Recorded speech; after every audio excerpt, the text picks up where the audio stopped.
पहले दीपक दादा आपके पास आ रहा हूं। दीपक दादा, ये पुत्र और शिष्य की लड़ाई में सेम ग्राफिक विद दीपक चौरसिया, ये पुत्र और शिष्य की लड़ाई में आपका न्यूट्रल एनालिसिस क्या है? लोगों से बात हुई, वो कहते हैं भाई सिंपैथी फैक्टर उद्धव ठाकरे के साथ जा सकता है, उनकी पार्टी तोड़ दी, उनका सिंबल ले लिया, पिता के जाने के बाद कुछ छोड़ा नहीं, कमजोर थे उद्धव ठाकरे, लेकिन अब जब आए हैं so is gonna hit back. और दूसरी तरफ कि एक नाथ शिंदे वो हैं जिन्होंने हमेशा बाला साहब के असूलों से कोई कॉम्प्रोमाइज नहीं किया। आपको क्या लगता है? दीपक चौरसिया विद ग्राफिक्स, हटाओ मेरे को। बिल्कुल मैं मानता हूं कि एकनाथ शिंदे ने बाला साहब ठाकरे के उसूलों से कोई समझौता नहीं किया, जबकि हम उद्धव ठाकरे के लिए ये कह सकते हैं, क्योंकि जो बाला साहब कहते थे कि मुझे मुसलमानों के वोट चाहिए नहीं, उनके तुष्टीकरण का आरोप लगा है खुद उद्धव ठाकरे पर, और मुस्लिम वोट उनको वेलकम है, ये बात भी किसी से इनकार नहीं है। और बड़ा मुस्लिम चंक उद्धव ठाकरे की शिवसेना, एनसीपी और कांग्रेस को लोकसभा चुनाव में मिला है। सिंपैथी फैक्टर है, लेकिन हमको ये भी ध्यान रखना होगा ऐश्वर्या कि सिंपैथी फैक्टर के चलते लोकसभा चुनाव में जो इंडिया अलायंस है उसको बड़ी सफलता हाथ लगी थी। हालांकि जो वोट डाले गए थे एनडीए को और इंडिया अलायंस को, उसके हार और जीत में मात्र 2 लाख का अंतर था। 2.5 करोड़ के आसपास वोट दोनों को मिले हैं। एनडीए और इंडिया का अंतर मात्र 2 लाख का वोट था। तो बीजेपी विधानसभा चुनाव में और कंफर्टेबल है। इसलिए कंफर्टेबल है, सबसे पहला कारण क्योंकि सिंपैथी फैक्टर यानी सहानुभूति का फैक्टर एक बार उद्धव ठाकरे और शरद पवार जी को मिल चुका है। दूसरा, हरियाणा चुनाव जीतने के बाद भारतीय जनता पार्टी, उसका कैडर और उससे जुड़े हुए लोग खासे उत्साहित हैं कि वो एक हारी हुई बाजी को भी जीत सकते हैं। वहीं तीसरी तरफ उद्धव ठाकरे और शरद पवार की एनसीपी समय समय पर कांग्रेस को ये जताना नहीं भूल रहे हैं कि भैया देखिए, आप हरियाणा का जीता जिताया हारे हैं, महाराष्ट्र के अंदर ऐसा मत करना। हालांकि उद्धव चाहते हैं कि उन्हें मुख्यमंत्री पद के नेता के तौर पर, मुख्यमंत्री पद के उम्मीदवार के तौर पर प्रोजेक्ट किया जाए, लेकिन कांग्रेस इसके लिए तैयार नहीं है।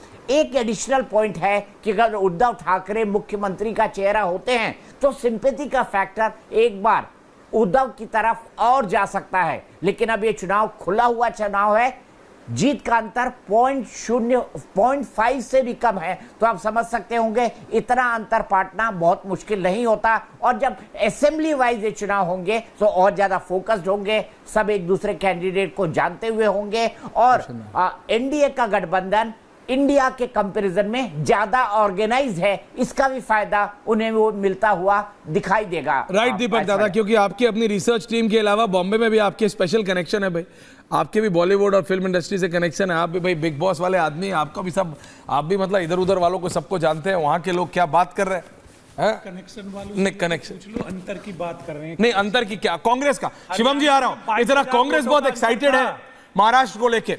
दुष्यंत नागर एंड शिवम त्यागी 50-50 या दीपक जी को मैं ये बताना चाहता हूं, दीपक दादा को भी 2 वर्सेस 1। अगर 22,000 वोट कांग्रेस की तरफ होते तो हरियाणा में कांग्रेस की संख्या 46 होती। अच्छा, तो वोटों की संख्या के आधार पे जिस तरह से आपने विश्लेषण किया है उसकी तुलना महाराष्ट्र में नहीं चलेगी। कल था महाराष्ट्र के मुद्दे अलग हैं। क्या है मुद्दे? महाराष्ट्र में मराठा आरक्षण के ऊपर आपने जिक्र नहीं किया। आप करोगे? महाराष्ट्र में बिल्कुल आरक्षण क्यों नहीं करेंगे?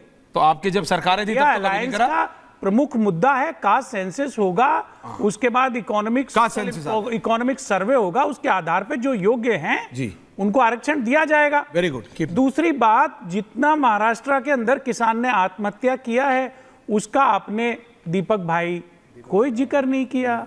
ये तो मेन इशू है।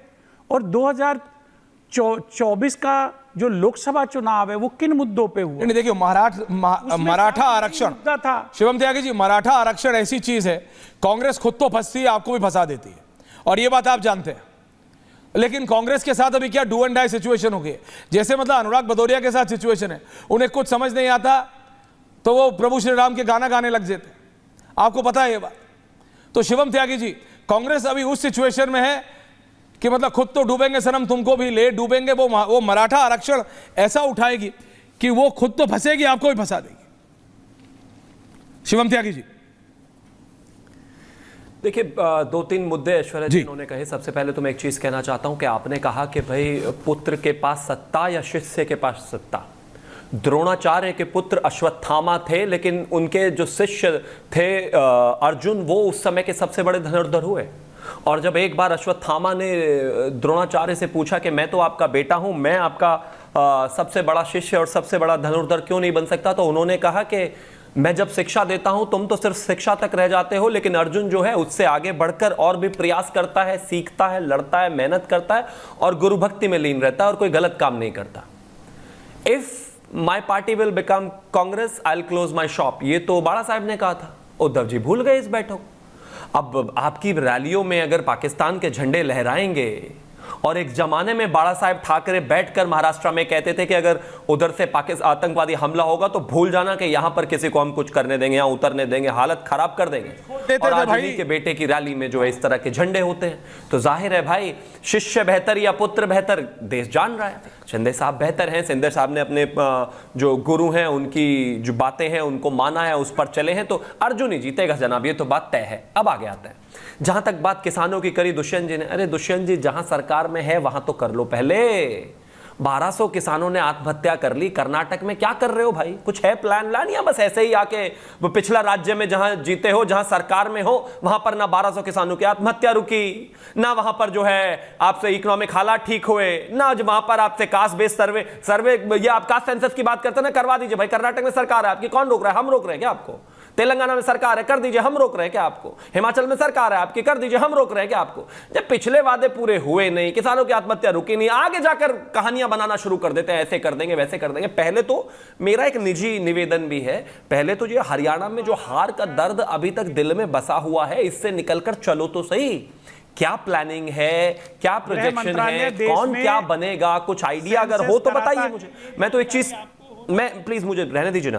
आपने कहा मराठा आरक्षण, बिल्कुल हम उस पर बात करते हैं। मैं तो कहता हूं कि मराठवाड़ा की जो 46 विधानसभा सीटें हैं उसके लिए भारतीय जनता पार्टी ने ऑलरेडी प्रभारी जो है नियुक्त कर दिया है। विदर्भ की जो 62 सीटें हैं उन पर ऑलरेडी प्रभारी नियुक्त कर दिया है। बाकी जो सीटें हैं उनको सर्वे को लेकर भी हम 15 तारीख तक पार्टी में इंटरनल काम कर रहे हैं। आप क्या कर रहे हो भाई? आप तो अपनी समीक्षा से ही नहीं निपट रहे कि वो जलेबी और पलाना और ये और वो और हरियाणा, कुछ नहीं होने वाला। अब आप वोट शेयर्स पर आते हैं। वोट शेयर्स की जहां तक बात है, अरे लगातार नहीं बोलना है भाई। वोट शेयर की जहां तक बात है, वोट शेयर की अगर स्थितियां हम बात करें, आप हरियाणा की कहते हैं बहुत बढ़िया, लेकिन अगर इसके परस्पर हम जम्मू एंड कश्मीर की बात करें तो 2.5% वोट शेयर हमारा ज्यादा है वहां पर नेशनल कॉन्फ्रेंस और इससे, लेकिन बावजूद उसके 13 सीटें कम है हमारी। मैं एक चीज कहना चाहता हूं, महाराष्ट्र में जो स्थितियां हैं वो भारतीय जनता पार्टी और एनडीए के लिए बेहद बेहतर है। हम सरकार बना रहे हैं। कांग्रेस जो एक ट्रैक पकड़ने की कोशिश कर रही थी और ये कास्ट सेंसस तक लेकर तमाम जो मुद्दे उन्होंने उठाए वो ना उनके हरियाणा में चले हैं,